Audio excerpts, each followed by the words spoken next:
नमस्कार, मैं Subodh Kumar Singh, TGT maths yes memorial school sector 58 Noida. आज क्लास 9 चैप्टर 2 पॉलिनोमियल का 4th टॉपिक आपके साथ डिस्कस करने जा रहा हूँ, जिसमें हम पॉलिनोमियल्स के फैक्टराइजेशन के बारे में पढ़ेंगे। डन? हाँ, तो इस टॉपिक में हम बेसिकली जो भी पॉलिनोमियल्स, स्पेशली सेकेंड डिग्री यानी 2 डिग्री वाले पॉलिनोमियल जिसको क्वाड्रेटिक पॉलिनोमियल हम कह रहे थे, और 3 डिग्री वाले पॉलिनोमियल जिसको हम क्यूबिक पॉलिनोमियल कह रहे थे, उसको हम फैक्टराइज करना सीखेंगे।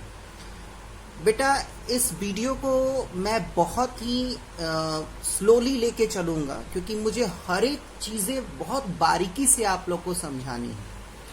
क्योंकि 9th क्लास जो होता है वो आपके डिग्री के पढ़ाई का बेसिक होता है, यानी जो भी फर्दर आप एसएसटी ले, साइंस ले, मैथ्स ले, वो सारे जो भी आप 11th 12th में ऑप्ट करेंगे या डिग्री कॉलेज में पढ़ेंगे, वो सारे सब्जेक्ट के बेसिक आप 9th क्लास में पढ़ेंगे। मैं आपको एक छोटा सा एग्जांपल बता दूं कि मैं बीटेक के फर्स्ट ईयर तक के बच्चों को मैथ्स पढ़ाता हूं, और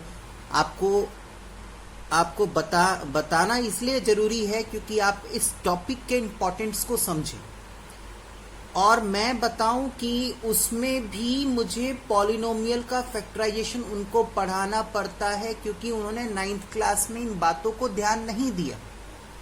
ठीक, तो आपसे ये बहुत बड़ा मेरे तरफ से रिक्वेस्ट है कि फैक्टराइजेशन ऑफ पॉलिनोमियल को बहुत अच्छी तरीके से पढ़ेंगे, क्योंकि जब तक आप मैथ्स कंटिन्यू करेंगे अपने स्टडी लाइफ में, तब तक आपको हर एक स्टेप पे आपको ये फैक्टराइजेशन बहुत हेल्पफुल रहेगा। आगे कॉम्पिटिटिव एग्जामिनेशन में भी आपको बहुत हेल्पफुल रहेगा बेटा, इवन फिजिक्स भी, क्योंकि आपको पता है कि फिजिक्स और मैथ्स दोनों रिलेटिव सब्जेक्ट्स हैं। ठीक है, तो फैक्टर थ्योरम है और बाकी बहुत सारी थ्योरीज हैं इसके साथ। तो आइए चलते हैं हम एक एक करके कि कैसे क्या चीज़ है। मैं इकट्ठे आपको आराम से सारी बातों को समझाता हूं। ठीक है, आइए। एक्चुअली में जब इस टॉपिक को आप पढ़ लेंगे तो आपको 2 चीज़ों में बहुत बड़ा डाउट होने वाला है, वो पहले मैं क्लियर करूं। एक तो आपको डाउट होगा कि फैक्टर थ्योरम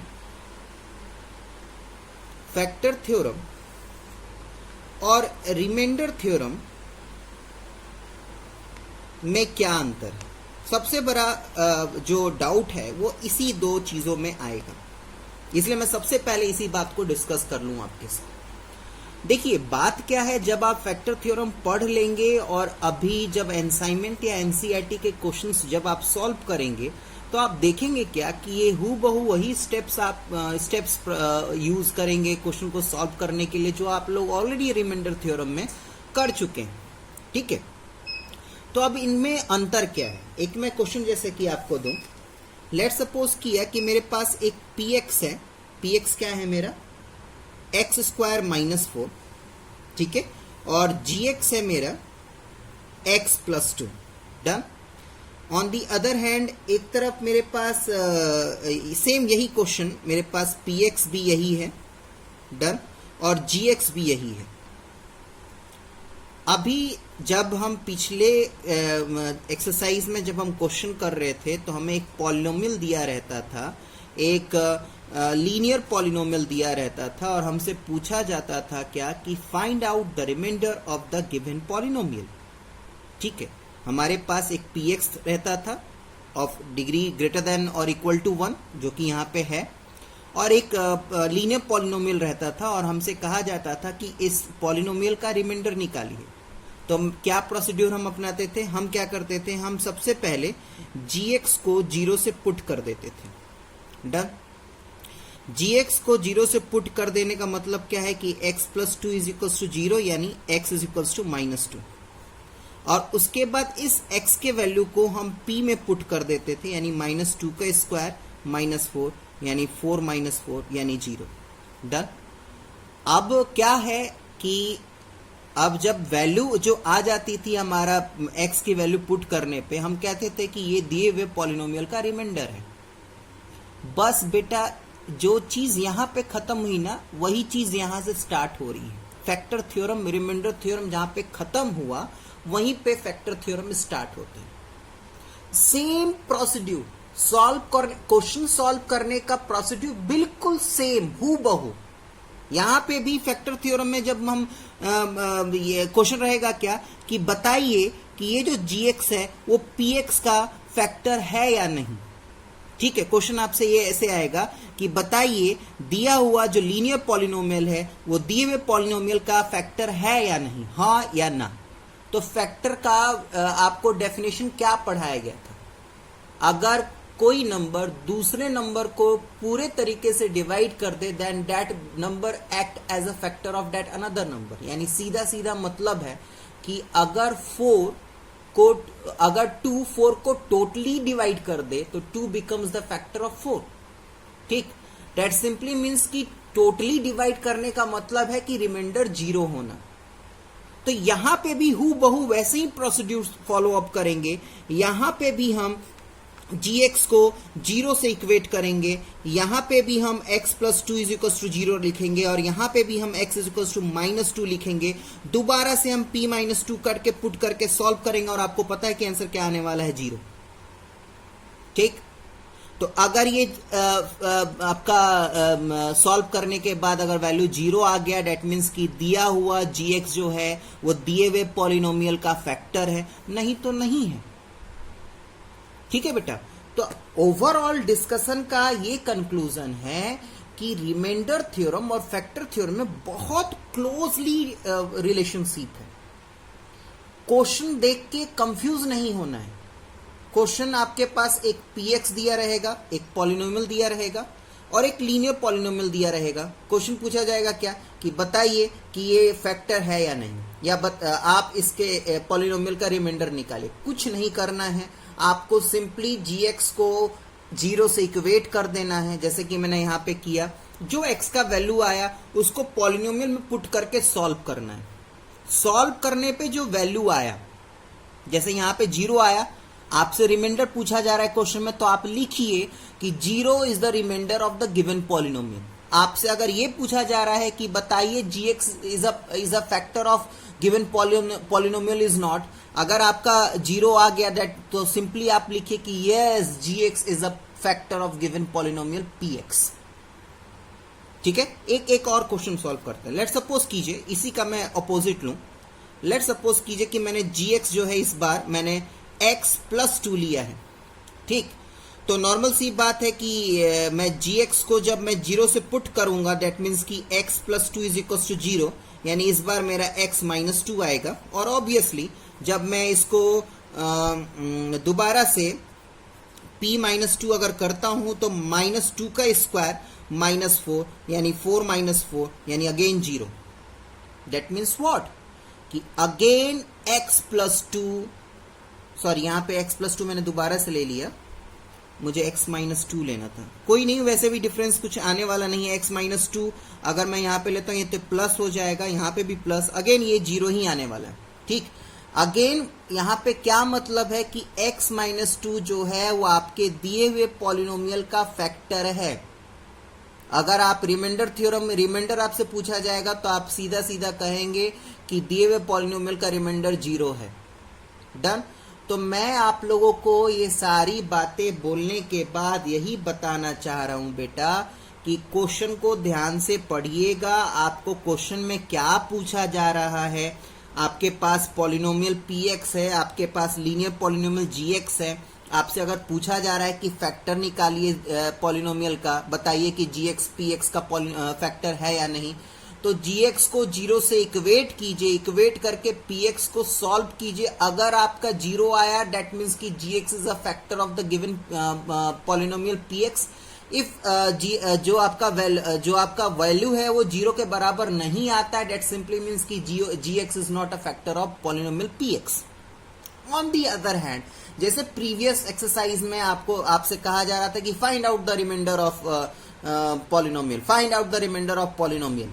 ठीक है, व्हेन gx इज गिवन, तो gx को अगेन 0 से इक्वेट कर दिया, x की वैल्यू निकाली, x की वैल्यू को पॉलिनोमियल में पुट कर दिया, जो पॉलिनोमियल को सॉल्व करके आपका आंसर आ रहा है that is the remainder of the given polynomial. अब वो डिपेंड करता है कि अगर वो 0 आए तो 0 ही सही या कोई सा भी रियल नंबर आए। ठीक है, तो इस बात का ध्यान रखिएगा। अभी फैक्टर थ्योरम पढ़ने जो मैंने आपको डिक्टेट किया, तो कभी भी फैक्टर थ्योरम और रिमाइंडर थ्योरम में आप कंफ्यूज नहीं होंगे। ठीक है, फैक्टर थ्योरम का थ्योरी बस इतना ही है कि अगर मेरी बात, उसका इंग्लिश वर्जन आपके नोट्स में है, हिंदी वर्जन मेरे मुंह से आप लोग सुन लीजिए, ध्यान से सुनिएगा। फैक्टर थ्योरम क्या है? अगर आपका px एक ऐसा पॉलिनोमियल है जिसका डिग्री इक्वल टू 1 या ग्रेटर देन 1 है, ठीक है, और gx कोई दूसरा पॉलिनोमियल है जो लीनियर पॉलिनोमियल है, ये नेसेसरी कंडीशन है, gx हमेशा लीनियर पॉलिनोमियल होना चाहिए। और अगर gx px को कंप्लीटली डिवाइड कर दे, कंप्लीटली डिवाइड करने का मतलब रिमाइंडर 0 आ जाए, तब gx जो है वो px का फैक्टर होगा। That's it. सॉल्व करने का सेम प्रोसीड्यूर है जैसे कि आपने प्रीवियस में किया था। ठीक है, रिमाइंडर थ्योरम भी मैं दोबारा से रिपीट कर दूं हाथों हाथ कि थोड़ा दिमाग में रिवाइज हो जाए सारी बातें। px एक ऐसा पॉलिनोमियल है जिसका डिग्री इक्वल टू 1 और ग्रेटर देन 1 है भी। gx एक ऐसा पॉलिनोमियल है जिसका जो डिग्री जो कि लीनियर पॉलिनोमियल है। ठीक है, तो ऑब्वियसली उस gx में एक कांस्टेंट टर्म होगा, उस कांस्टेंट टर्म के वैल्यू को p में पुट कीजिए और p को सॉल्व करने के बाद जो वैल्यू आएगी वो आपके दिए हुए पॉलिनोमियल का रिमाइंडर होगा। ये रिमाइंडर थ्योरम में आपने पढ़ा था। डन? क्लियर है बेटा? तो आगे बात करते हैं। नेक्स्ट, अब फैक्टराइजेशन का मेथड पढ़ते हैं। बहुत बारीकी से मैं पढ़ाऊंगा बेटा, बिल्कुल ध्यान से सुनेंगे और समझने की कोशिश करेंगे बहुत अच्छे तरीके से। पहला जो आपका फैक्टराइजेशन मेथड है वो स्प्लिटिंग मिडिल टर्म है। पहला जो आपका फैक्टराइजेशन मेथड है वो स्प्लिटिंग मिडिल टर्म है। Splitting middle term.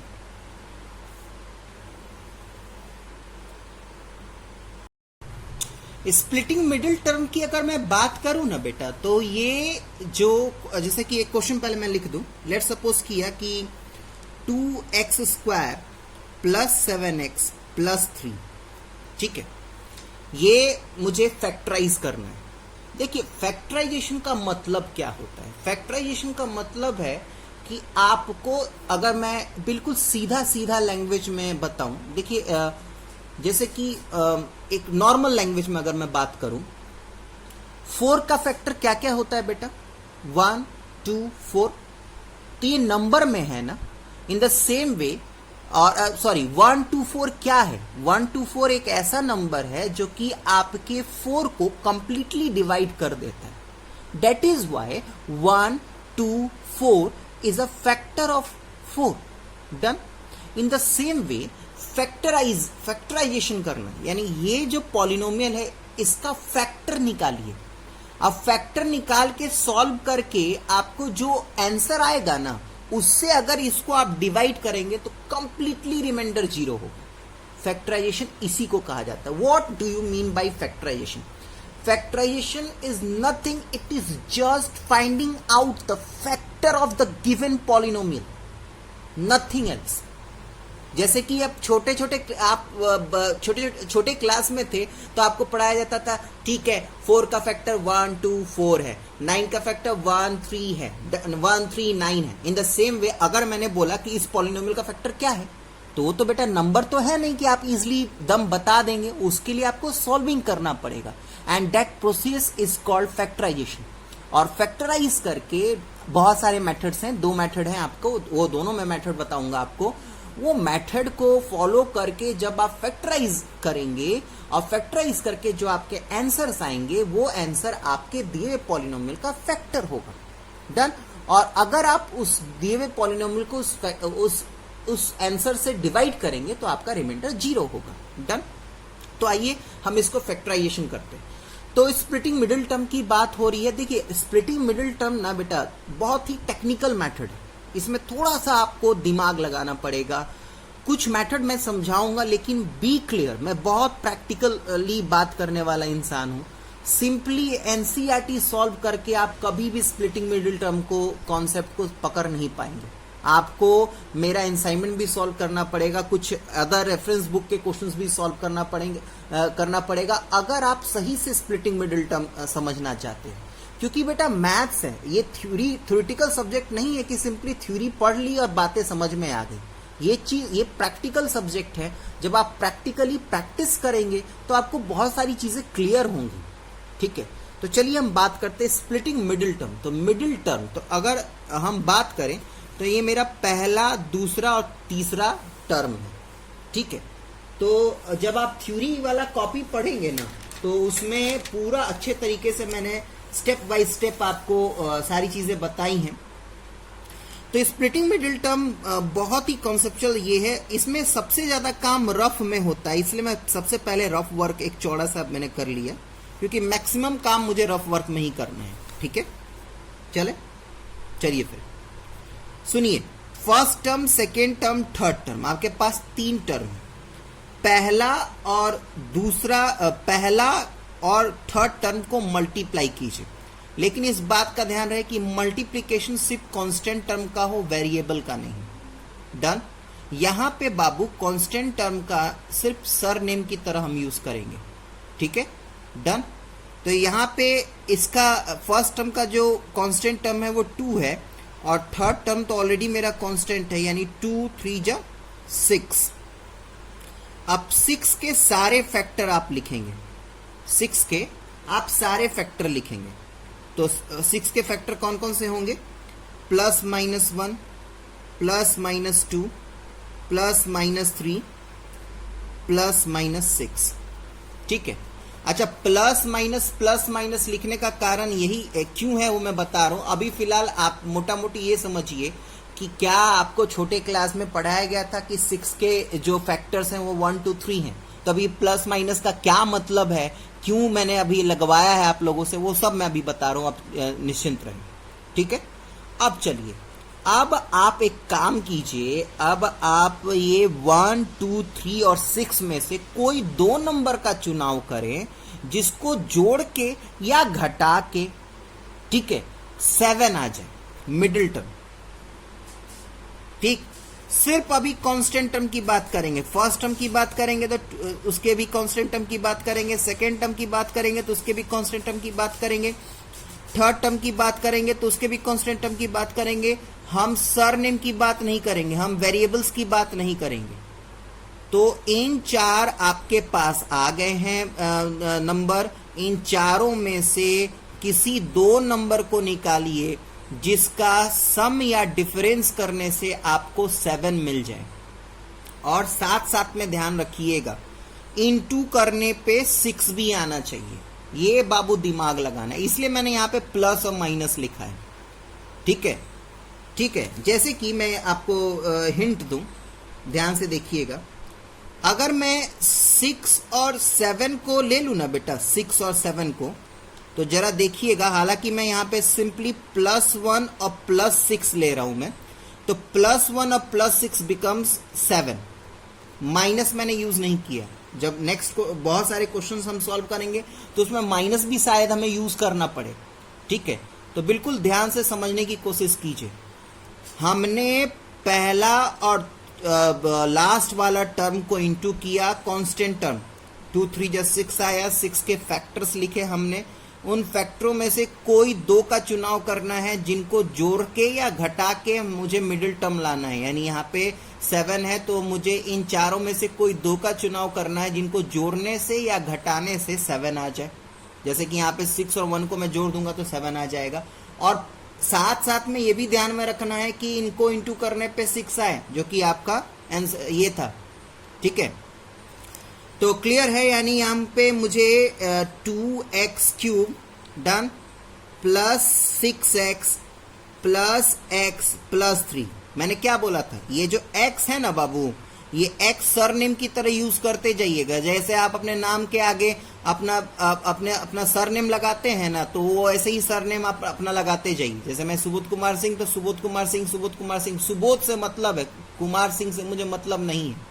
ठीक है, इन द सेम वे यहाँ पे 6 है और यहाँ पे आपको पता है 1 इंटू एक्स एक्स ही होगा, ठीक है। अच्छा, ये बैक आपको क्लियर कर दूं, ये वाला जो है ये 6x और x लिखने का जो तरीका है, आप यहाँ पे भी x और यहाँ पे 6x कर सकते हैं, कोई प्रॉब्लम नहीं। तो यहाँ पे बेटा अब ज़्यादा कुछ नहीं है, यही मैंने बोला ना, स्प्लिटिंग मिडिल टर्म जो है आपका मुश्किल से 3 स्टेप का सॉल्यूशन है, लेकिन इसमें स्टार्टिंग में ही आपको दिमाग लगाना पड़ेगा। अब बस कुछ मत कीजिए, इसमें से कॉमन निकाल के लिख दीजिए। तो 2x क्यूब और 6x में से मैं 2x कॉमन ले लेता हूं तो मेरा बचेगा x प्लस 3, और इसमें से 1 कॉमन ले लेता हूं तो अंदर में बचेगा मेरा x प्लस 3। डन। और ये मेरा आ जाएगा x प्लस 3 और 2x प्लस 1। क्लियर है? एक क्वेश्चन और करते हैं, थोड़ा और ज्यादा समझ में आएगा। चलिए, ये असाइनमेंट में से जो मैं असाइनमेंट आगे अभी डिस्कस करूंगा बेटा, उसी असाइनमेंट में से मैं क्वेश्चन नंबर 3 का फर्स्ट लिया है मैंने। हालांकि बहुत अच्छे अच्छे क्वेश्चंस हैं, मैंने अभी इजी इसलिए लिया है कि थोड़ा कॉन्सेप्ट को आप समझ पाए, नथिंग एल्स, ठीक है। तो क्वेश्चन है x square plus 2x minus 3, x square plus 2x minus 3। मैंने क्या आपको समझाया था? मैंने समझाया था क्या कि पहले टर्म का कांस्टेंट टर्म और लास्ट टर्म का कांस्टेंट टर्म को इंटू कीजिए, तो यहाँ पे 3 इंटू 1 इज 3। इसके फैक्टर क्या क्या होंगे? प्लस माइनस 1 और प्लस माइनस 3। Done done. अब बेटा यहाँ पे 2 ही नंबर है, डेट सिंपली मीन्स कि यहाँ पे बिल्कुल क्लियर है कि यही 2 के हेल्प से मुझे लिखना है। आप देखिएगा जरा ध्यान से, अगर मैं प्लस 1 और प्लस 3 लेता हूं ना बेटा तो आंसर आएगा 4, लेकिन यहाँ पे लाना है मुझे 2। मैंने क्या बोला था आपसे? मैंने बोला था क्या कि ये जो आपके फैक्टर्स आएंगे उन फैक्टरों में से 2 नंबर निकालिए, उनको जोड़िए, उनको घटाइए, दिमाग लगाइए कि क्या करेंगे, ऐसा जोड़ेंगे माइनस करेंगे कि आपका मिडिल टर्म है। तो यहाँ पे जोड़ने से तो काम बनेगा नहीं, क्योंकि 3 और 1 को जोड़ूंगा तो 4 आएगा, यहाँ पे 2 है। तो ऑब्वियसली क्या करना पड़ेगा? ऑब्वियसली मुझे यहाँ पे 1 और माइनस 3 करना पड़ेगा, ठीक है। डन। चाहे यहाँ पे -1 प्लस 3 कर दीजिए, क्योंकि यहाँ पे बेटा आपको पता है कि देखिए, मैंने काट दिया, दोबारा से देखिए, अगर मैं 1 और -3 यानी इसमें से -3 इसमें से +1 लेता हूं तो इसका आंसर -2 होगा। दोबारा से देखिए, यहाँ पे +2 लाना है, एक बार दोबारा से चेंज कीजिए। चलिए एक बार दोबारा से देखिए, यहाँ पे अगर मैं -1 + 3 लेता हूं तो मेरा काम बन जाएगा, 2 आंसर आ जाएगा।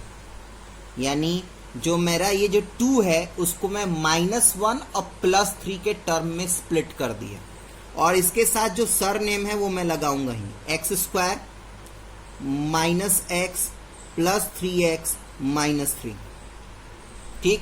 और साथ साथ में ये भी देखिए, अगर मैं 3 इंटू -1 करूंगा तो 3 इंटू -1 इज -3, वही मेरा आंसर आ भी रहा था, ठीक है। अब समझ में आया बाबू कि मैं क्यों यहाँ पे +-1 अब +-3 लिख रहा था, क्यों नहीं 1 और 3 लिख रहा था? क्योंकि जब आप डिफरेंट क्वेश्चन को डील करेंगे ना, तो ऐसा कोई जरूरी नहीं है कि हमेशा वहां पे प्लस में ही आपको आना है, वहां पे आपको माइनस भी करना पड़ेगा कभी कभार, ठीक है। तो बस आपका क्वेश्चन सॉल्व है। अब बस कीजिए, कॉमन निकालिए। तो इन दोनों में से मैं x कॉमन ले लूंगा तो x -1 बचेगा, इन दोनों में से मैं 3 कॉमन ले लूंगा तो अगेन मेरे पास x -1 बचेगा, यानी x -1 और x + 3, ठीक है बेटू। डन। तो अभी एक बार दोबारा से सारी बातों को रिपीट करें। यहाँ पे स्प्लिटिंग मिडिल टर्म में मुझे जितनी बातें आपको सिखानी थी मैंने सिखा दी। अभी और असाइनमेंट में क्वेश्चन सॉल्व करेंगे तो धीरे धीरे सारी बातें समझ में भी आएंगी। अब मैं जो चीज आपको समझाना चाह रहा था कि फैक्टराइजेशन क्या है, उस चीज को दोबारा मैं रिपीट कर रहा हूं। What do you mean by factorization? Factorization is just a process of finding out the factors of a given polynomial. And what do you mean by the factors of a polynomial? A polynomial is called the factor of the given polynomial if we divide the polynomial from that factor and it completely divide the given polynomial. That simply means कि remainder 0 हो जाए। अब मेरी बात को ध्यान से सुनिए, यहां पे मैंने सॉल्व किया है, मुझे दो फैक्टर मिले x minus one, x plus three. बात को ध्यान से सुनिए, जब जीरोस ऑफ पॉलिनोमियल आपको पढ़ाया था ना, आई थिंक वो मेरा वॉल्यूम 1 या वॉल्यूम 2 था, वॉल्यूम 2 में मैंने जीरोस ऑफ पॉलिनोमियल पढ़ाया था आपको। उस जीरोस ऑफ पॉलिनोमियल में मैंने आपको सिखाया था कि जितना पॉलिनोमियल का डिग्री होगा उतना ही आपके पॉलिनोमियल के जीरोस होंगे। यहां पे जीरोस, रूट्स, फैक्टर्स, ये तीनों चीजें सेम है बाबू। यहां पे डिग्री कितना है 2, तो इसके फैक्टर्स कितने होंगे 2। अब आप एक काम कीजिए, आप x माइनस वन है ना, इसको डिवाइड करके देखिए, इस पूरे पॉलिनोमियल को x माइनस वन से डिवाइड करके देखिए, पक्का जीरो आएगा। इन the same way x plus three है, अब x प्लस थ्री से इसको डिवाइड कीजिए और देखिए आपका पक्का जीरो आएगा। क्यों? Because they are the factors of the given polynomial. ठीक है, और ये जो आपने जिस प्रोसेस से इन फैक्टर्स को निकाला, this process is called factorization. ठीक है, डन। चलिए फिर एक क्वाड्रेटिक पॉलिनोमियल को भी फैक्टराइजेशन हम करना सीख रहे थे, ये आपका स्प्लिटिंग मिडिल टर्म था। एक आपको और है उसमें भी हम क्वाड्रेटिक पॉलिनोमियल का ही वो करेंगे, सॉरी, क्वाड्रेटिक पॉलिनोमियल का ही फैक्टराइजेशन करेंगे, and that method is called factor theorem method. क्या? फैक्टर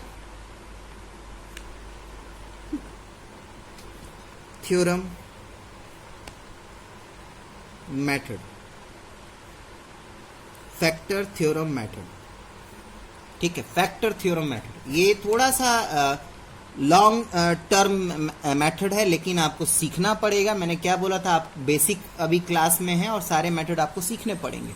ठीक है, चले फिर आइए। लेट सपोज किया कि मेरे पास एक पॉलिनोमियल दिया हुआ है px, that is x square minus 5x plus 6। ठीक, डन। अब ध्यान रखिएगा, हम फैक्टराइजेशन करने जा रहे हैं, इसको स्प्लिटिंग मिडिल टर्म मेथड से भी किया जा सकता है, लेकिन अभी हम कौन सा मेथड सीखने जा रहे हैं? Factor theorem method. ठीक, चले। सबसे पहले आप कांस्टेंट टर्म देखेंगे, जो आपका थर्ड कांस्टेंट टर्म होगा उसका फैक्टर लिखेंगे। पहले क्या है आपका constant term? Since constant term is 6, therefore factors of 6 are। अब इसका फैक्टर निकालेंगे। ठीक है, जैसे स्प्लिटिंग मिडिल टर्म में कर रहे थे, थर्ड टर्म का फैक्टर निकाल रहे थे, मल्टीप्लाई करके वहां पे कर रहे थे ना। यहाँ पे मल्टीप्लाई नहीं करेंगे, यहाँ पे डायरेक्टली आपका कांस्टेंट टर्म का फैक्टर निकालेंगे, फैक्टर ऑफ 6। और फैक्टर ऑफ 6 क्या होगा? Plus minus 1 plus minus 2 plus minus 3 plus minus 6। अब मुझे बताने की आई थिंक जरूरी नहीं है कि यहाँ पे प्लस माइनस मैंने क्यों लगाया है। ठीक है, क्योंकि मुझे प्लस भी लेना पड़ सकता है और माइनस भी लेना पड़ सकता है। ठीक, अब एक काम कीजिए, आप hit and trial method. Hit and trial method किसको कहते हैं? हिट एंड ट्रायल मेथड कहने का मतलब क्या है कि याद कीजिए, जब आप छोटे क्लास में थे ना, तो जब आपको लॉन्ग डिवीजन दिया जाता था नंबर का, तो आप नंबर को मल्टीप्लाई कर करके देखते थे कि क्या ये नंबर इतने टाइम्स में जाएगा या नहीं जाएगा। वही काम आपको यहाँ पे करना है। करना क्या है कि आपको एक बार +1 पुट करके इसको सॉल्व करना है, एक बार -1 पुट करके सॉल्व करना है, एक बार +2 पुट करके सॉल्व करना है, एक बार -2 पुट करके सॉल्व करना है। ठीक है, और इसी प्रोसीड्यूर में आपको जहां पे 2 बार 0 मिल जाएगा, that will be act as a factor of the given polynomial. ये हिट एंड ट्रायल मेथड है। ठीक है, तो क्या करेंगे, अभी क्वेश्चन सॉल्व कीजिए तो जरा ज्यादा समझ में आएगा। अब मैं क्या करूंगा, now value of px at different value of factors are। अब मैंने क्या बोला था जो आपका px है ना बाबू, उस px में आप एक बार p1 पुट करके देखिए, तो ये 1 का स्क्वायर माइनस 5 इंटू 1 प्लस 6, इसको सॉल्व करेंगे तो आपका 2 आएगा। एक बार -1 पुट करके देखिए, तो -1 का square minus 5 into -1 plus 6 is equals to, ये आ जाएगा आपका सॉल्व करके 12।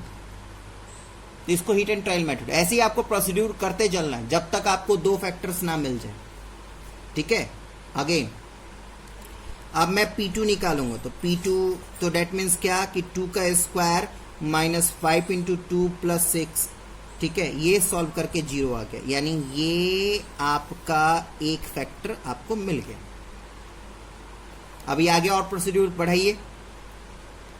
उसके बाद p-2 पुट कीजिए, तो p-2 -2 का स्क्वायर माइनस 5 इंटू -2 प्लस 6, इसको सॉल्व करके 20 आएगा। डन। अब P3 निकालिए, तो P3 आप निकालेंगे तो 3 का स्क्वायर माइनस 5 इंटू 3 प्लस 6, इसको सॉल्व करके 0 आ जाएगा। और जहां पे आपको 2 फैक्टर मिल गया ना, वहीं पे आप इस हीट एंड ट्रायल मेथड को स्टॉप कर दीजिए, ठीक है। डन। अब यहां पे आप ध्यान से मेरी बातों को सुनेंगे और समझने की कोशिश करेंगे। मैंने क्या किया, मैंने सबसे पहले कांस्टेंट टर्म के फैक्टर्स लिखे, उन फैक्टर्स को हर एक करके p का वैल्यू निकाला। p का वैल्यू निकालते निकालते जब मुझे 2 0 मिल गया ना, मतलब जो 2 फैक्टर क्यों है, p 2 का वैल्यू p के लिए फैक्टर क्यों है, क्योंकि ये जिसने 0 कर दिया, यहाँ पे 0 हो गया, दैट सिंपली मीन्स कि ये दोनों फैक्टर्स हैं, ठीक है। और मैंने स्टॉप इसलिए इस मेथड को कर दिया, क्यों, क्योंकि मेरे टीचर ने पढ़ाया था कि अगर आपके पॉलिनोमियल का डिग्री 2 है तो उसके पास सिर्फ 2 ही फैक्टर, सिर्फ 2 ही रूट, सिर्फ 2 ही जीरोस होंगे, तो आगे करने से कोई फायदा नहीं। तो जब मुझे 2 जीरोस मिल गया, जब मुझे 2 फैक्टर मिल गया, तो मैं इसी चीज को यहीं पे स्टॉप कर दूंगा, दैट्स इट, ठीक। तो आप सीधा सीधा आप लिख देंगे क्या, अब मेरी बात को ध्यान से सुनिएगा। यहाँ पे 2 है ना बाबू, तो जब आप फैक्टर के फॉर्म में लिखेंगे, जब आप gx के फॉर्म में लिखेंगे, तो यहाँ पे 2 के जगह -2 लिखेंगे। अभी मैं बता रहा हूं क्यों। यहाँ पे 3 है ना बाबू, तो यहाँ पे x - 3 are the factors of px। अब यहाँ पे मैंने अपोजिट साइन क्यों डलवाया, आपको जस्ट इसका रेसिप्रोकल क्वेश्चन दिया जाए, जैसे कि लेट सपोज कि आपको कहा जाए कि px है और x - 2 दिए हुए px का पॉलिनोमियल है, फैक्टर है या नहीं बताइए, तो आप कैसे सॉल्व करते थे। उस x - 2 को 0 से इक्वेट करते थे, और वो जब 0 से इक्वेट होता था तभी ना उसका वैल्यू 2 आता था। तो वही चीज मैं यहाँ पे करने की कोशिश कर रहा हूँ। दैट सिंपली मीन्स क्या, सीधा सीधा क्या मतलब है कि जिस वैल्यू पे p का वैल्यू 0 आएगा ना, उसका अपोजिट साइन लेके यहाँ पे आपको लीनियर पॉलिनोमियल के फॉर्म में उसको लिखना है। बात समझ में आया मैं क्या कहना चाह रहा हूँ, इस बात का ध्यान रखिएगा। एक क्वेश्चन और मैं सॉल्व करता हूँ इसी के थ्रू, ठीक है। नेक्स्ट क्वेश्चन मैंने असाइनमेंट में से लिया है, और क्वेश्चन नंबर 4 का सेकंड, ठीक है। उसमें जो px दिया हुआ है वो है 3x square minus 11x minus 4। Done. चले, 3x square minus 11x minus 4। Done बेटा।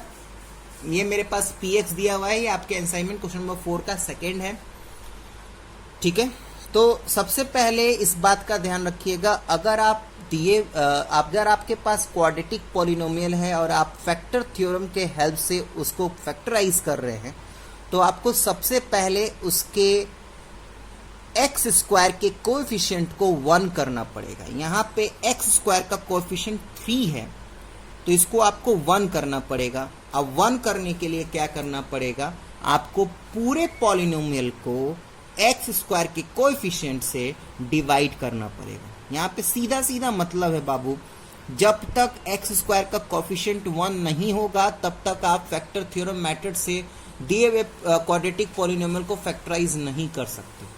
और अगर आपको एक्स स्क्वायर के कोफिशिएंट को 1 करना है तो सीधा सीधा मतलब बनता है कि जो भी उसका कोफिशिएंट है उससे उसको डिवाइड कर दीजिए, सिंपली 1 आ जाएगा। ठीक है, तो इस बात का ध्यान रखिएगा। यहाँ पे मैंने ये काम इसलिए नहीं किया था क्योंकि यहाँ पे ऑलरेडी यहाँ पे एक्स स्क्वायर का कोफिशिएंट 1 था बाबू, तो यहाँ पे मुझे करने की ज़रूरत नहीं थी। लेकिन इस बात का ध्यान रखिएगा, अगर आप फैक्टर थ्योरम के हेल्प से फैक्टराइज कर रहे हैं किसी क्वाड्रेटिक पॉलिनोमियल का, तो उसके एक्स स्क्वायर के कोफिशिएंट को आपको 1 करना है। तो on dividing the given polynomial by 3 we get, 3 से डिवाइड करेंगे बाबू, तो 3 से अगर डिवाइड करेंगे तो मेरा px जो है वो 3x square minus 11x minus 4/3, यानी इसको सॉल्व कीजिए तो 3x square upon 3 minus 11x/3 minus 4/3, done. यानी ये आ जाएगा x square minus 11x/3 minus 4/3, ये आपका px आ गया। अब जो सेम प्रोसीड्यूर मैंने आपको बताया था वही आप यहाँ पे कीजिए। यहाँ पे कांस्टेंट टर्म क्या है 4/3, यहाँ पे सिंस कांस्टेंट टर्म इज 4/3, इसीलिए अब फैक्टर किसका लिखना पड़ेगा, मुझे फैक्टर लिखना पड़ेगा 4/3 का। फैक्टर्स ऑफ 4/3 आर, देखिए आप इस चीज को मानेंगे 1 जो है ना बाबू सबका फैक्टर होता है, तो उसके लिए तो आप निश्चिंत रहे कि +-1 तो आपको सबके साथ लिखना है। ठीक है, नेक्स्ट +-4 और नेक्स्ट +-1/3। अब ये कहाँ से मैंने लिखा वो मैं बताता हूँ।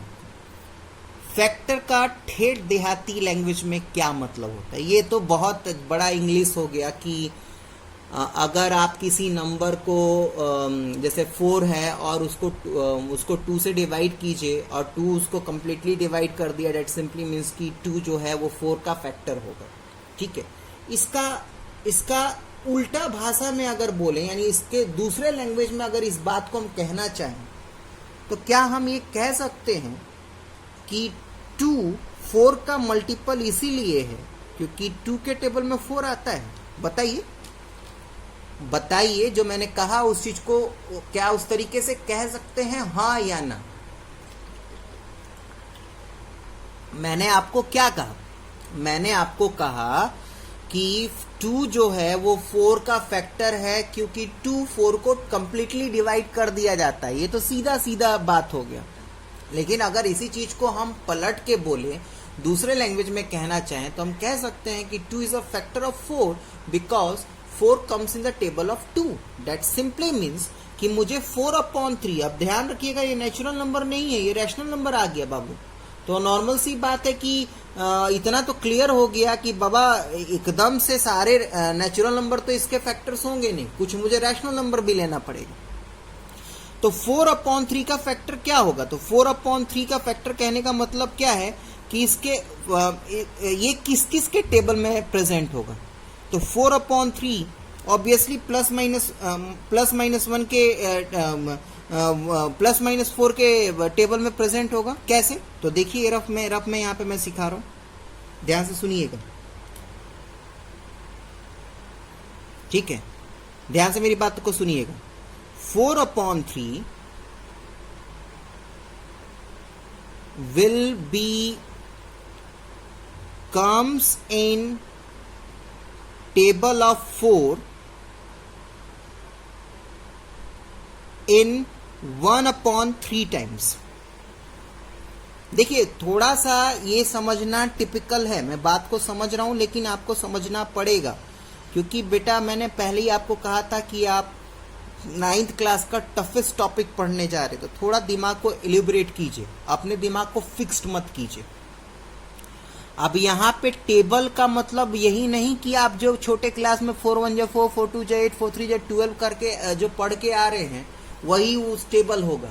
अरे 4/3 अगर मैं कहूँ कि क्या 4/3 4 के टेबल में आएगा, अगर हाँ तो कितने टाइम्स में आएगा, तो ऑब्वियसली अगर मैं 4 इंटू 1/3 करता हूं तो 4/3 आता है ना। तो डेट मीन्स क्या कि 4/3 4 के टेबल में 1/3 टाइम्स में आएगा। बात को समझने की कोशिश कीजिए। फैक्टर्स क्या होता है? Factors are such number which are in which factors वो नंबर होते हैं जिनके टेबल में दिया हुआ नंबर आता है। 4/4 जो है वो 4/3 का फैक्टर है। क्यों? क्योंकि 4/3 4 के टेबल में आ रहा है। अब ये 4 का टेबल वो टेबल नहीं है जो आप छोटे क्लास में पढ़ते हुए आ रहे हैं। क्या मैं 1/3 को 4 से इंटू करेंगे तो 4/3 आएगा। डेट सिंपली मीन्स कि 4 के टेबल में 1/3 जो है 1/3 टाइम्स अगर मैं करता हूं 4 को तो 4/3 आ रहा है। डेट सिंपली मीन्स कि 4/3 जो है वो 4 के टेबल में 1/3 टाइम्स करेंगे तब आएगा। डेट सिंपली मीन्स कि 4 इज अ फैक्टर ऑफ 4/3। उसी का रेसिप्रोकल अगर मैं करूं, यहां पे समझिए, उसी का रेसिप्रोकल करूं तो देखिए 1/3 इंटू 4 करूंगा तो 4/3 आएगा। तो 1/3 के टेबल में 4/3 कितने टाइम्स? 4 टाइम्स में। डेट सिंपली मीन्स कि 1/3 इज अ फैक्टर ऑफ 4/3। बात समझ में आया? तो इस बात का ध्यान रखिएगा। अभी आगे क्वेश्चन सॉल्व करने पे रैशनल नंबर भी आएंगे। क्लियर है? डन। चलिए, तो अब दोबारा से मैंने जो सिखाया है वही काम कीजिए। अब क्या करना है? अब आपको करना क्या है कि हर एक का, अब जो आपका px है, ये px है आपके पास, ये सॉल्व करने पे जो आया, इसकी बात नहीं कर रहा, चाहे इसी में पुट कर दीजिए, कोई बात नहीं। px का वैल्यू आपके पास ये है। अब आप इसी में क्या कीजिए, +1 पुट करके देखिए, -1 पुट करके देखिए, +1 पुट करके, +4 पुट करके देखिए, -4 पुट करके देखिए, +1/3 पुट करके देखिए, -1/3 पुट करके देखिए। और ये प्रोसीड्यूर आपका चलता जाएगा जब तक आपके पास 2 फैक्टर नहीं आएंगे। ठीक है बाबू? चले तो चलिए फिर मैं सबसे पहले P1 पुट करूंगा तो ये आ जाएगा 3 इंटू 1 का स्क्वायर -11 इंटू 1 -4, यानी 3 -11 -4, यानी डेट सिंपली मीन्स कि -12। जीरो नहीं आया, आगे बढ़ते हैं। P-1 तो ये आ जाएगा 3 इंटू -1 का square, done. Then -11 into -1 -4 means बेटा ये आ जाएगा 3 + 11 -4 यानी 10, डन। अब मैं P4 को करूंगा तो इट विल बी 3 इंटू 4 का स्क्वायर -11 इंटू 4 -4। इसको सॉल्व करेंगे बाबू तो 0 आ जाएगा। सॉल्व करके देखिएगा, आराम से 0 आएगा। एक फैक्टर मिल गया। अब एक और फैक्टर फाइंड आउट करना है। जब तक फाइंड आउट नहीं होगा तब तक आप आगे बढ़ते चलिए। चले आगे बढ़े। दोबारा से P-4 पुट करेंगे तो 3 इंटू -4 का स्क्वायर -11 इंटू -4 -4। इसको सॉल्व करेंगे ना बेटा तो 88/3 आंसर आएगा। आगे बढ़िए। ठीक, अब मैं सॉल्व करूंगा P-1/3 तो ये आपका आ जाएगा 3 इंटू -1/3 का स्क्वायर -11 इंटू -1/3 -4। ये सॉल्व करने पे 0 आ गया। यानी मेरे पास क्या 2 फैक्टर्स आ गए। अब 2 फैक्टर्स आते ही मैं इस प्रोसीड्यूर को स्टॉप कर दूंगा। अब मेरे टीचर ने क्या सिखाया था कि बाबू अगर 4 पे 0 आ रहा है डेट मीन्स कि मुझे x+4 नहीं x-4 लेना है। इन द सेम वे अगर मेरा -1/3 पे 0 आ रहा है तो इस बात का ध्यान रखिएगा, मुझे x-1/3 नहीं x+1/3 लेना है। चले आगे बढ़िए। यानी कहने का मतलब क्या है कि therefore x-4 and x+1/3 are factors of given polynomial. Done. अच्छा, जब आप असाइनमेंट का आंसर देखेंगे ना तो ये x+1/3 आंसर ना होके ये एक अलग फॉर्म में दिया हुआ, मैं बता दूं कहाँ से आया। देखिए कहाँ से आया। मैंने क्या बोला था, एक्चुअली में -1/3 पे 0 आ रहा था, तो मैंने जब भी मैंने बोला कि x -3 माइनस में आएगा तो आपको प्लस में लिखना है, प्लस में आएगा तो माइनस में लिखना है। और क्यों? क्योंकि जब आप x + 1/3 को 0 से इक्वेट करेंगे तब जाके बेटा आता है x = -1/3 आता है ना।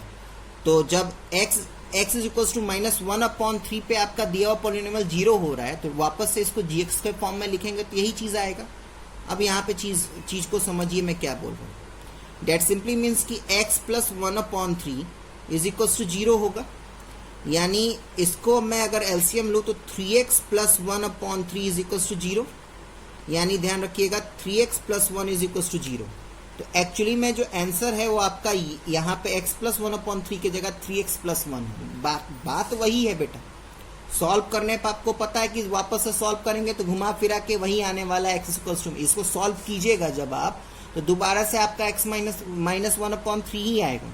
तो ये भी आंसर सही है, ये भी आंसर सही है। आप कंफ्यूज ना हो, इसलिए मैंने सोचा कि एक और मैं आपको बता दूं। ठीक है, आगे बढ़े। अब हम क्या करने जा रहे हैं? अब हम बेटा करने जा रहे हैं आपका क्यूबिक पॉलिनोमियल का फैक्टराइजेशन। क्यूबिक पॉलिनोमियल का फैक्टराइजेशन आप करने जा रहे हैं। बात को बिल्कुल ध्यान से समझिएगा, बहुत ध्यान से समझना है बाबू। फैक्टराइजेशन बहुत इंपॉर्टेंट चैप्टर है, मैं बार बार इस चीज को दोहरा रहा हूं। अब आप क्या करने जा रहे हैं? फैक्टराइजेशन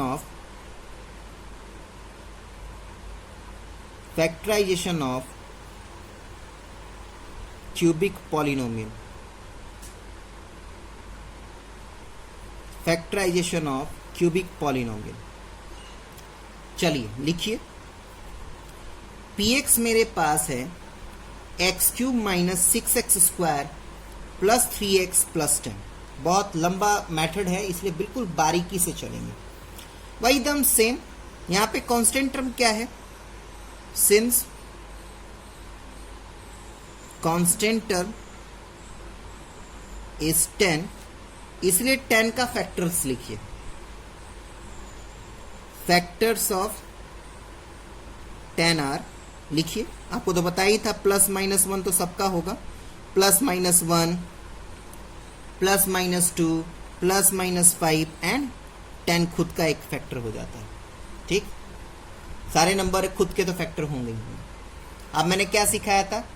अब जो आपका px है सबका वैल्यू उस पर पुट करेंगे। अब क्या आ गया? अब मेरा क्यूबिक पॉलिनोमियल है, और ये प्रोसीड्यूर आपका एक स्टेप चलाइएगा। चलिए देखते हैं क्या मैं कहना चाह रहा हूं। तो अब क्या करेंगे हम लोग? अब हम p1 पुट करेंगे, देन p-1 पुट करेंगे, और एक 0 सबसे पहले निकालेंगे, एक फैक्टर जिसको कहते हैं। तो चलिए p1 पुट कीजिए। तो p1 पुट करेंगे तो 1³ - 6 × 1 का स्क्वायर + 3 × 1 + 10, ये सॉल्व करके आएगा बेटा 8। अब p-1 अगर पुट करते हैं तो -1³ - 6 × -1 का स्क्वायर + 3 × -1 + 10, इसको सॉल्व करेंगे बाबू तो 0 आ जाएगा। यानी आपको एक फैक्टर मिल गया। अब मैंने क्या सिखाया था? x-1 लिखने के लिए ना, जिस पे आपका 0 मिलता है उसका अपोजिट सिंबल में आपको फैक्टर लेना है। इसीलिए -1 है ना, तो x + 1 is a factor of given px। अब क्योंकि यहाँ पे 3 डिग्री है तो 3 यही काम मत करते जाइएगा, यहीं पे स्टॉप कीजिए। एक फैक्टर मिल गया ना। अब आपको जब एक फैक्टर मिला तो अब आप दिए हुए px को डिवाइड कीजिए। चलिए करते हैं। चले फिर डिवाइड कीजिए ना। तो x + 1 x³ - 6x² + 3x + 10। चले, तो x³ है तो x के साथ x² इंटू कर दूंगा तो x³ आ जाएगा। तो x³ + x², तो ये माइनस हो जाएगा, ये माइनस हो जाएगा, ये कट जाएगा। मेरे पास बचेगा -7x²। Done, + 3x + 10। नेक्स्ट मैं -7x से इंटू करूंगा तो मेरे पास -7x को x से इंटू करूंगा तो मेरे पास -7x² आ जाएगा, प्लस सॉरी -7x, तो ये प्लस हो जाएगा, ये प्लस हो जाएगा, ये कट जाएगा, मेरे पास आएगा क्या 10x + 10। तो आपको क्लियर है ही कि यहाँ पे मैं +10 से अगर मैं इंटू कर देता हूँ तो ये 10x और +10 यानी बाद में ये माइनस और माइनस होके ये कट जाएगा। Done done. अब लॉन्ग डिवीजन मेथड वाला एल्गोरिदम वाला लगाएंगे। तो मेरी बात को ध्यान से सुनिएगा मैं क्या कहना चाहूँ। ये मेरा px है, डन। क्योंकि मैंने इसको डिवाइड किया इससे तो ये मेरा gx है, ये मेरा क्वोशिएंट है तो ये मेरा qx हो जाएगा, रिमाइंडर मेरा 0 है। ध्यान से सुनिएगा, यहाँ पे rx क्या है, ये मेरा 0 है। अब मैं क्या लगाने जा रहा हूँ, मैं लगाने जा रहा हूँ लॉन्ग डिवीजन एल्गोरिथम। तो लॉन्ग डिवीजन एल्गोरिथम में आपको क्या पढ़ाया था, by long division algorithm we have. Long division algorithm में आपको क्या पढ़ाया गया था कि px is equals to gx into qx plus rx। तो px आपको तो दिया ही हुआ है, gx कितना है, gx है मेरा x + 1 और qx कितना है बाबू, x² - 7x + 10 अब प्लस rx, यानी px किसके बराबर हो गया, x + 1 और x² - 7x + 10। अब ये आपका क्वाड्रेटिक पॉलिनोमियल में आ गया। अब इस क्वाड्रेटिक पॉलिनोमियल को अगर आपको मन करे तो स्प्लिटिंग मिडिल टर्म से, या मन करे तो फैक्टर थ्योरम मेथड से फैक्टराइज कीजिए। तो आपको पता है कि इसको फैक्टराइज करेंगे तो आपको 2 फैक्टर मिल जाएगा। एक फैक्टर आपके पास ऑलरेडी है, यानी आपके 3 डिग्री के पॉलिनोमियल में 3 फैक्टर आपको निकालने थे, तीनों फैक्टर आपके पास हो जाएगा। ठीक है, यहाँ पे मैं आपको स्प्लिटिंग मिडिल टर्म से ही सिखा देता हूँ। ठीक है, तो अब डिटेल में नहीं जाऊँगा स्प्लिटिंग मिडिल टर्म में, ओरली ही बहुत चीज़ों को मैं क्लियर कर देता हूँ। यहाँ पे 1 है कांस्टेंट टर्म, यहाँ पे 10 है, यानी 10 है और 10 के फैक्टर्स में मुझे लिखने हैं। तो 10 के फैक्टर्स में क्या क्या है मैं आपको बता दूँ। 10 का फैक्टर क्या क्या होता है, क्या मैंने सिखाया था स्प्लिटिंग मिडिल टर्म में। स्प्लिटिंग मिडिल टर्म में मैंने आपको ये सिखाया था बाबू कि फर्स्ट टर्म के कांस्टेंट टर्म को और लास्ट टर्म के कांस्टेंट टर्म को इंटू कर दीजिएगा। इंटू करने पे जो आंसर आएगा उसके सबसे पहले फैक्टर्स लिखिएगा, यानी +-1 +-2 +-5 +-10 आ गया। अब इन लोगों में से 2 का चुनाव कीजिए, उन दोनों को जोड़ के या घटा के क्या आना चाहिए, -7x आना चाहिए। तो देखिए अगर मैं -7x आना चाहिए, तो अगर मैं 2 और 5 को जोड़ता हूं +2 और +7 लेता हूं तो मेरा 7 आएगा, लेकिन प्लस में आएगा। लाना है मुझे -7, तो मैं क्या करूंगा, मैं -2 और -5 ले लूंगा। कहिए बात समझ में आ रहा है। स्प्लिटिंग मिडिल टर्म बहुत समझना जरूरी है, इस बात का ध्यान रहे आप लोगों को। तो x² -2x -5x + 10 अब सॉल्व कर दीजिए। तो ये x + 1 और इसमें कॉमन लेंगे तो x, तो x - 2 और इसमें से कॉमन लेंगे तो x - 2। ठीक, तो ये क्या आ जाएगा, x + 1 x - 2 x - 2 sorry x -5। तो आपको 3 फैक्टर चाहिए थे, तीनों फैक्टर ये है। यानी इस बात का ध्यान रखिएगा बाबू कि अगर आपका क्यूबिक पॉलिनोमियल आ गया तो सबसे पहले आप कांस्टेंट टर्म का फैक्टर्स निकालेंगे, फिर उन फैक्टर्स के वैल्यूज को px में पुट करके एक फैक्टर निकालेंगे। एक फैक्टर जब आपको पता चल जाएगा तो उसको डिवाइड करेंगे। डिवाइड करने के बाद जो क्वोशिएंट आएगा उसको स्प्लिटिंग मिडिल टर्म या मेथड से या फैक्टर थ्योरम मेथड से आप सॉल्व करेंगे, तो उससे आपको 2 फैक्टर्स और मिल जाएंगे। और आपको तो पता है कि क्यूबिक पॉलिनोमियल के 3 फैक्टर हैं, तो 3 फैक्टर्स के आपके पास सोल्यूशन है। ठीक है, एक क्वेश्चन और सॉल्व करते हैं ताकि आपको सारी चीजें और अच्छे तरीके से क्लियर हो जाए। ठीक, क्या है, मैंने असाइनमेंट में से क्वेश्चन नंबर 11 का सेकेंड लिया है। क्वेश्चन नंबर 11 का सेकेंड, ये मेरा है P T is equals to 2t cube minus 5t square minus 19t plus 42, है ना बाबू। मैंने क्या सिखाया था आपको, कभी भी ध्यान रखिएगा, स्प्लिटिंग मिडिल टर्म छोड़ के अगर आप क्वाड्रेटिक पॉलिनोमियल को फैक्टर थ्योरम मेथड से सॉल्व कर रहे हैं या क्यूबिक पॉलिनोमियल का फैक्टराइजेशन कर रहे हैं, और अगर आपके एक्स क्यूब या टी क्यूब का कोएफिशिएंट 1 ना हो तो आप सबसे पहले उसको 1 करेंगे। मैं बार बार आप इस चीज को दोहरा रहा हूं, ध्यान में रखिएगा, एक बार दोबारा से दोहराता हूं मैं इस चीज को। अगर आप स्प्लिटिंग मिडिल टर्म यूज कर रहे हैं तो कोई बात नहीं, तब तो छोड़ दीजिए, तब कोई टेंशन की बात नहीं है।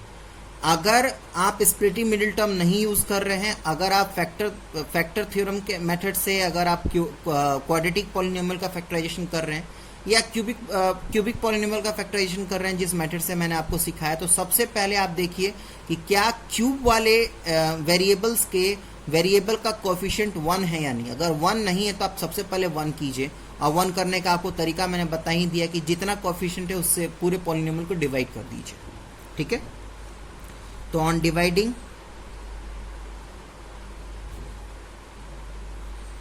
pt बाई 2 वी गेट, 2 से डिवाइड कीजिए तो ये क्या आ जाएगा, pt is equals to 2t cube minus pt square minus 19t plus 42 upon 2, ठीक। तो ये आ जाएगा बाबू, अलग अलग कर ही लेंगे, मैं क्या कह रहा हूँ, 2t क्यूब अपॉन 2 यानी t cube, 5 upon 2t square minus 19t plus 42 upon 2 is 21, done.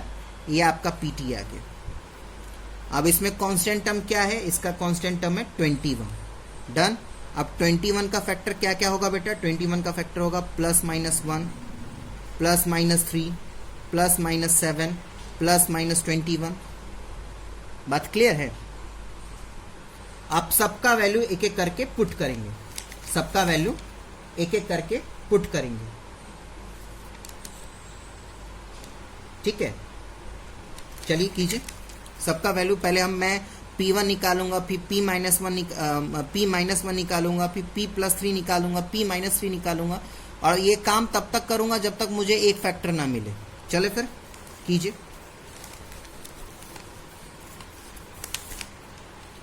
तो P1 अगर मैं पुट करता हूं तो 2 इंटू 1 का क्यूब माइनस 5 इंटू 1 का स्क्वायर माइनस 19 इंटू 1 प्लस 42, इसको सॉल्व करूंगा ना बाबू, तो इसको सॉल्व करने पे 21 अपॉन 2 आएगा, done. Next P minus 1 solve करते हैं, तो ये आ जाएगा 2 इंटू माइनस 1 का क्यूब माइनस 5 इंटू माइनस 1 का square minus 19 into minus 1 plus 42, इसको सॉल्व कीजिएगा ना बाबू, तो इसको सॉल्व करने पे आपका आएगा 54 अपॉन 2, डन। अब मैं निकालूंगा P3, तो P3 सॉल्व करते हैं, तो 2 इंटू 3 का क्यूब माइनस 5 इंटू 3 का स्क्वायर माइनस 9 इंटू 3 प्लस 42, इसको सॉल्व करेंगे ना बेटा तो माइनस 30 अपॉन 2 आएगा। चलते रहिए, जब तक एक फैक्टर ना मिले तब तक आपको करते रहना है। ये हिट एंड ट्रायल मेथड कहते हैं बेटा इसी को। फिर मैं माइनस 3 पुट करूंगा तो मेरा आ जाएगा 2 इंटू माइनस 3 का क्यूब माइनस 5 इंटू माइनस 3 का square minus 19 into minus 3 plus 42, इसको सॉल्व करने पे 0 आ जाएगा, ठीक। यानी क्या, यानी कहने का मतलब है कि t plus 3 is a factor of pt, done.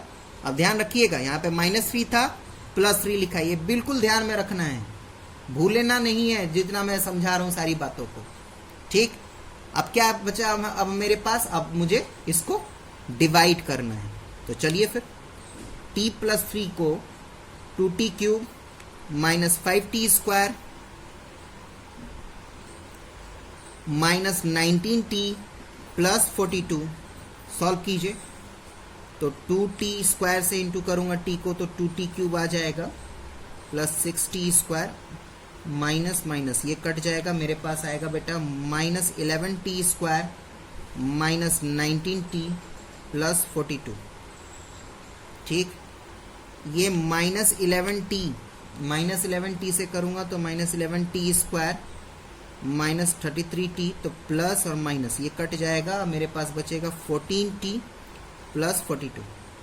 चले नेक्स्ट प्लस 14, तो 14t plus 42 minus minus cut जाएगा।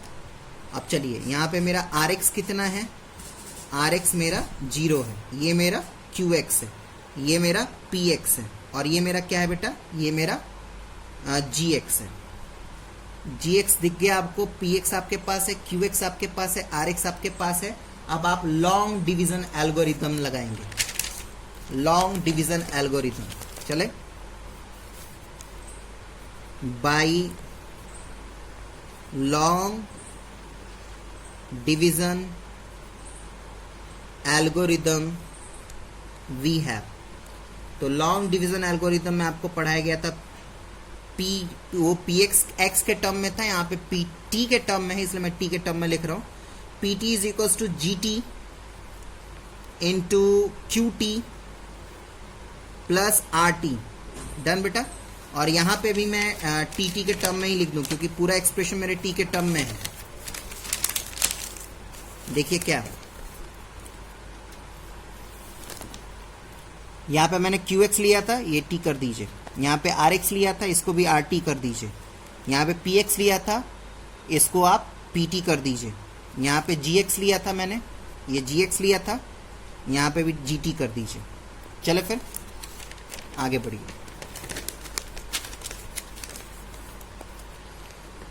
यानी PT को मैं GT यानी t+3 और QT मेरा कितना आया 2t² माइनस 11t प्लस 14। चले फिर, चले बाबू कीजिए।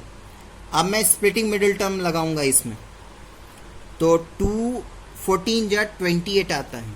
यहाँ पे समझिए 2 14 जा 28 आता है, तो 28 का फैक्टर हो जाएगा plus minus 1 plus minus 2 plus minus 3 plus minus 7।